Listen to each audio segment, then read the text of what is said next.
Hi friends, welcome back to my channel. இன்னைக்கு நம்ம சேனல்ல கருணக்கிழங்கு வச்சு பொரியல் எப்படி செய்யலாங்கிறத பார்க்கலாம். ஒரே ஒரு வாட்டி மட்டும் இதே மாதிரியே ட்ரை பண்ணி பாருங்க. கண்டிப்பா உங்களுக்கு இந்த டேஸ்ட் ரொம்ப ரொம்ப பிடிக்கும். ஒரு வாட்டி செஞ்சு பார்த்தீங்கன்னா மறுபடியும் இதே மாதிரியே செய்யலாம் அப்படின்ட்டு நீங்களே நினைப்பீங்க. அந்த அளவுக்கு டேஸ்ட் அவ்வளோ சூப்பரா இருக்குங்க. வாங்க எப்படி செய்யலாங்கிறத பார்க்கலாம். அதுக்கு முன்னாடி நம்ம சேனலை சப்ஸ்கிரைப் பண்ணாதீங்க, பண்ணி வச்சுக்கோங்க. மறக்காம பெல் பட்டன் கிளிக் பண்ணிக்கோங்க. அப்பதான் நாங்க போடுற வீடியோஸ் எல்லாம் நீங்க உடனுக்குடனே பார்க்க முடியும். வாங்க அதுக்கு தேவையான பொருட்கள் பார்த்துக்கலாம். என்ன தேவையான அளவு எடுத்திருக்கேன். கடுகு 1 ஸ்பூன், உளுத்தம்பருப்பு கடலைப்பருப்பு 1 ஸ்பூன் எடுத்துக்கோங்க. சீரகம் 1 ஸ்பூன், இஞ்சி பூண்டு வந்து சின்ன சின்னதாக நறுக்கி வச்சிருக்கேன். மிளகாய்த்தூள் 2 spoon, chicken masala 2 spoon, garam masala 1 spoon, மஞ்சத்தூள் 1 ஸ்பூன், சாம்பார் பொடி 1 ஸ்பூன், உப்பு தேவைக்கேற்ப எடுத்துக்கோங்க. நான் கருணக்கிழங்கு வந்துட்டு தோல் சீவி நல்லா வாஷ் பண்ணிட்டு கட் பண்ணி எடுத்து வச்சிருக்கேன். கொத்தமல்லி தழை தேவையான அளவுக்கு எடுத்துக்கோங்க. 3 பச்சை மிளகாய், 1 கொத்து கருவேப்பிலை, பெரிய சைஸ் வெங்காயம் 2 எடுத்திருக்கேன். ஒரே ஒரு தக்காளி மட்டும் எடுத்திருக்கேன். பெருங்காயத்தூள். வாங்க இப்ப நம்ம எப்படி செய்யலாங்கிறத பார்க்கலாம். ஃபர்ஸ்ட் கடாயில தண்ணி ஊற்றி நல்லா ஹீட் பண்ணிக்கோங்க. இதெல்லாம் நம்ம கட் பண்ணி வச்சிருக்க கருணக்கிழங்கு ஆட் பண்ணிக்கலாம்.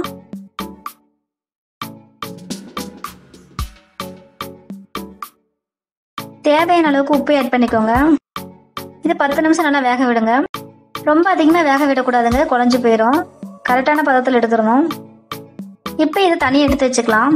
இப்போ கடாயில் தேவையான அளவுக்கு எண்ணெய் ஆட் பண்ணிக்கலாம். எண்ணெய் நல்லா காஞ்சதுக்கப்புறம் கடுகு 1 ஸ்பூன் ஆட் பண்ணிக்கலாம். கடுகு நல்லா பொரிஞ்சு வந்துருச்சு. இப்போ இதெல்லாம் சீரகம் 1 ஸ்பூன் ஆட் பண்ணிக்கலாம்.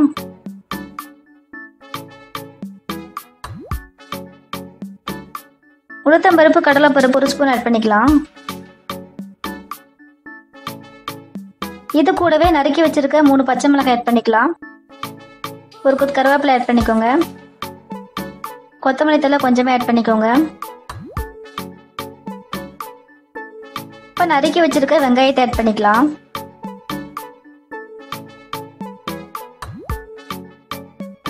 இப்போ இதை நல்லா ஃப்ரை பண்ணிக்கோங்க. பாருங்க வெங்காயம் நல்லா வதங்கிருச்சு. இப்போ நறுக்கி வச்சிருக்க இஞ்சி பூண்டு ஆட் பண்ணிக்கலாம். ஒரு பிஞ்ச் அளவுக்கு பெருங்காயத்தூள் ஆட் பண்ணிக்கலாம். நல்லா ஃப்ரை பண்ணுங்க. நல்லா ஃப்ரை ஆயிடுச்சு. இப்போ இது கூட நறுக்கி வச்சிருக்க தக்காளி ஆட் பண்ணிக்கலாம். பொரியலுக்கு ஒரே ஒரு தக்காளி போட்டாவே போதும். பாருங்க நல்லா ஃப்ரை பண்ணிக்கோங்க. இப்போ இதெல்லாம் தேவையான அளவுக்கு உப்பு ஆட் பண்ணிக்கலாம். இப்போ தக்காளியில் கொஞ்சம் சீக்கிரமாக வேகும். இப்போ இதெல்லாம் சிக்கன் மசாலா, சாம்பார் பொடி, மஞ்சள் தூள், கரம் மசாலா, மிளகாய் தூள் இதெல்லாம் ஆட் பண்ணிக்கலாம். நல்லா ஃப்ரை பண்ணிக்கோங்க. சிக்கன் மசாலா மறக்காம ஆட் பண்ணிக்கோங்க. டேஸ்ட் வந்து ரொம்ப நல்லா இருக்கும். கொஞ்சமா தண்ணி ஆட் பண்ணிக்கோங்க. அப்பதான் நல்லா கிரேவி மாதிரி வரும். பாருங்க நல்லா ஃப்ரை ஆயிடுச்சு.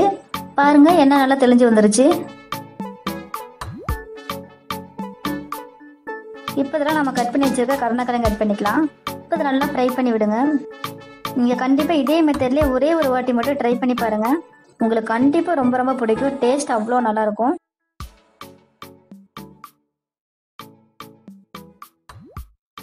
இப்போ இதில் கொத்தமல்லி தழை ஆட் பண்ணிக்கலாம். ரொம்ப சூப்பரான கருணக்கிழங்கு பொரியல் ரெடி ஆயிடுச்சுங்க. குழந்தைங்களும் நல்லா விரும்பி சாப்பிடுவாங்க. தயிர் சாதத்துக்கெல்லாம் அவ்வளோ நல்லாயிருக்கும். மறக்காம செஞ்சு பார்த்துட்டு எப்படி இருக்குன்னு கீழே கமெண்ட் பண்ணுங்க. இந்த வீடியோ உங்களுக்கு பிடிச்சிருந்துச்சுன்னா லைக் பண்ணுங்க, ஷேர் பண்ணுங்க, சப்ஸ்கிரைப் பண்ணுங்க. மறக்காம பெல் பட்டன் கிளிக் பண்ணுங்க. தேங்க்யூ.